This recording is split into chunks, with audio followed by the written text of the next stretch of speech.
Bienvenue chers téléspectateurs sur ABC, c'est moi Zalal Amourkana avec le journal. Le Premier ministre Abiy Ahmed a inauguré une exposition agricole organisée par le ministère de l'Agriculture au musée de sciences. Le Premier ministre a inauguré l'exposition sur la science et l'agriculture organisée par le musée de sciences sous le slogan du laboratoire à la récolte en coopération avec le ministère de l'Agriculture. Divers produits de technologie agricole ont été présentés dans l'exposition. En outre, le président de la Chambre des représentants, Tagas Tchafo, d'autres hauts responsables gouvernementaux et autres parties prenantes ont participé à la cérémonie.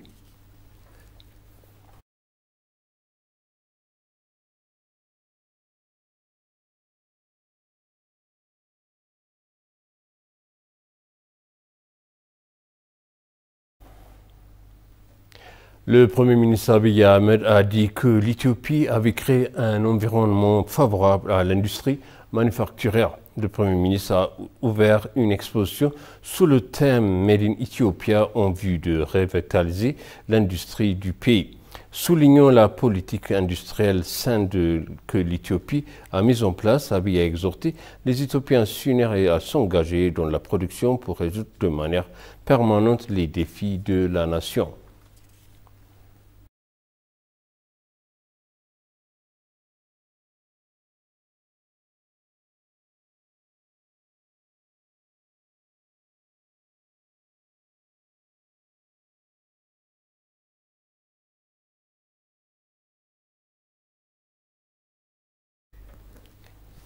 Un forum de consultation axé sur les idées de démocratie consensuelle impliquant diverses parties prenantes, y compris des universitaires, s'est tenu dans la ville d'Adama.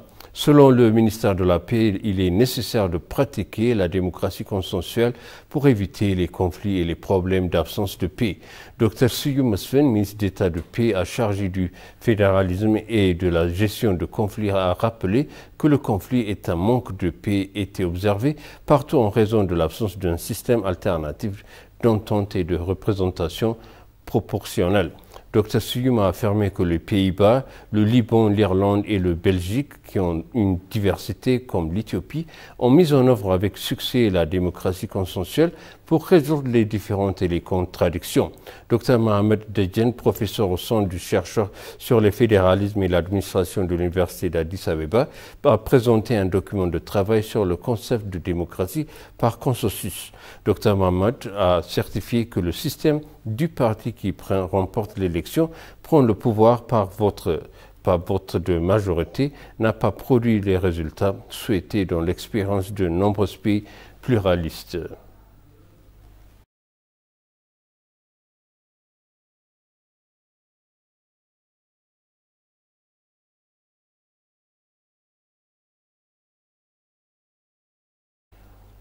Le ministre d'État des Affaires étrangères, son Excellence Misgano Arga, s'est entretenu avec Antonio Guterres.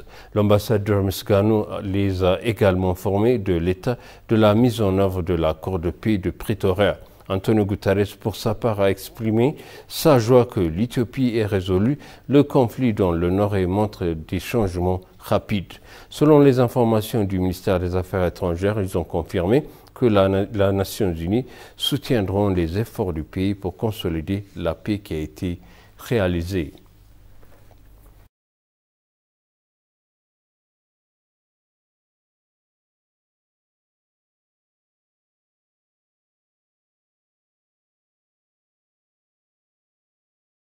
La Société de développement des parcs industriels a signé des accords avec 10 entreprises locales du capital de plus de 8,2 milliards de billets pour leur permettre d'opérer dans le parc industriel. Le PDG du PIDC, Aklilu Tadessa, et les représentants de 10 entreprises ont signé l'accord. Lors de la cérémonie de la signature, le PDG a déclaré que la société menait de nombreuses activités pour renforcer le secteur manufacturier du pays. Le PDG a ajouté que les entreprises qui ont signé l'accord pour opérer dans le PIDC contribueront grandement à créer des opportunités d'emploi pour de nombreux citoyens.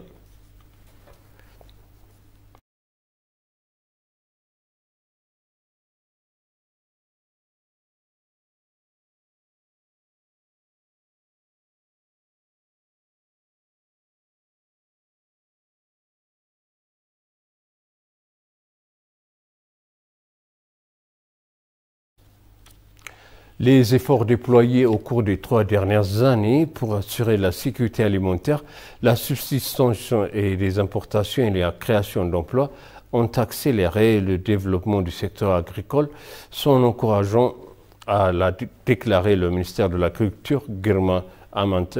Le ministre a fait cette remarque lors de la deuxième réunion du Conseil de transformation agricole d'Oromia en représentation de l'administrateur en chef de l'État régional d'Oromia, Chemal Sabdissa, du ministère de l'Agriculture, Girma Amante, des représentants d'universités et des chercheurs, entre autres.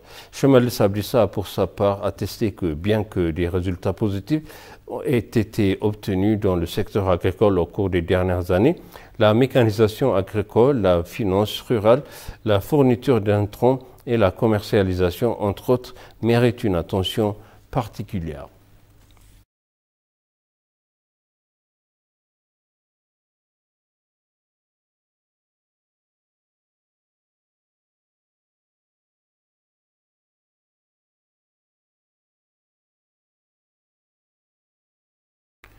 Le ministre d'État chargé de l'irrigation et des bases terres a déclaré que le gouvernement avait accordé plus de priorité à l'expansion du développement de l'irrigation à travers le pays en vue d'accélérer la productivité agricole et d'assurer la sécurité alimentaire.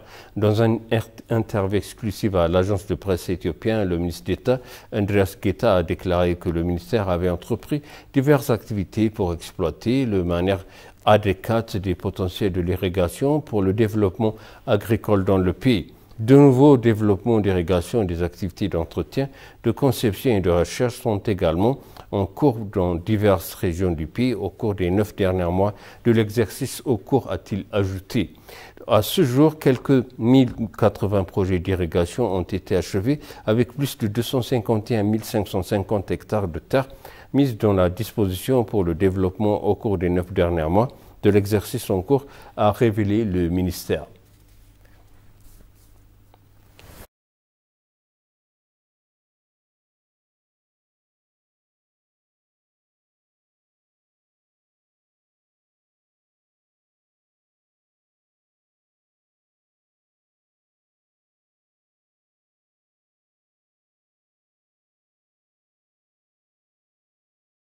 Et pour conclure le journal, l'ouverture de la deuxième phase de l'hôtel Skylight a témoigné un succès dans l'Ethiopian Airlines et de sa croissance continue non seulement en Afrique mais dans le monde entier, a déclaré Zamedine Negato, président mondial du Fairfax African Fund. La deuxième phase de l'hôtel Skylight, construit à un coût de plus de 155 millions de dollars américains, a été inaugurée vendredi par le Premier ministre Abiy Ahmed. Avec l'achèvement de la deuxième phase, l'hôtel dispose un total de 1024 chambres. Le président mondial de Fairfax African Fund, Zamedine Negato, a déclaré à TV que l'hôtel dispose d'installations de la classe mondiale, le genre d'hôtel que vous voyez normalement quelque part comme à Dubaï, à Singapour et en Chine. Non seulement l'hôtel est grand, mais il a également la capacité d'attirer et d'accueillir un grand nombre de visiteurs, a-t-il ajouté. Selon le président, l'économie éthiopienne va de l'avant pour les 10 prochaines années et l'une des priorités de la croissance est le tourisme qui a besoin du développement des infrastructures.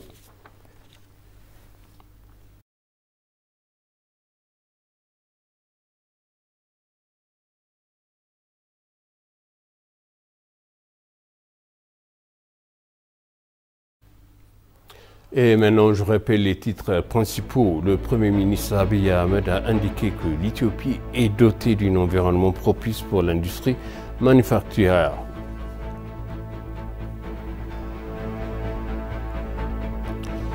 Le ministère d'État des Affaires étrangères, son Excellence Misgano Arga, s'est entretenu avec Antonio Guterres.